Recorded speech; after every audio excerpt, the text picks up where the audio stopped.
As I squinted into the darkness, the white figure became clearer, moving with an eerie grace among the crypts. The air grew colder, and I felt a shiver run through me. Mama-san whispered that the woman's spirit, driven mad by grief, still searches for her children, her cries a haunting reminder of a tragedy long past. The figure moved closer, and a soft, mournful wail filled the air, sending chills down my spine. I wanted to look away, to run back to the safety of my home, but I was frozen in place. Captivated by the spectral sight below, the cries grew louder, more desperate, and the figure began to fade into the darkness of the cemetery. Mama-san tightened her grip on my hand and whispered, "She's coming closer." Her words were a barely audible breath, laden with fear. I looked at her, panic rising within me, but she held my gaze, her eyes reflecting a deep sadness. We sat in silence, the eerie cries slowly fading into the night.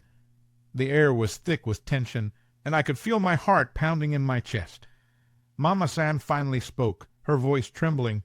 She told me that the spirit of the woman often wandered the cemetery at night, searching endlessly for her lost children, her soul trapped in eternal torment.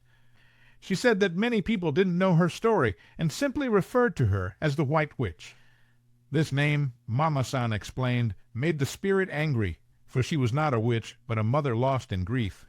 It was best to avoid the cemetery after dark and to pray for her soul to find peace.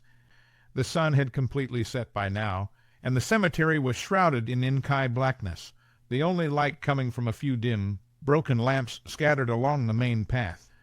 I couldn't shake the image of the white figure moving among the crypts, nor the sound of her sorrowful cries. The fear and sadness I felt were overwhelming, and I knew I would never dare to walk down the cemetery path again. I thanked Mama-san for sharing her story, though my voice was shaky, and I hurried back to our house. The night felt darker, the shadows deeper, and every creak and rustle seemed magnified in the stillness. As I reached my home, I glanced back at Mama-san's garden. She stood there, a small, solitary figure against the dark sky, watching over the cemetery below,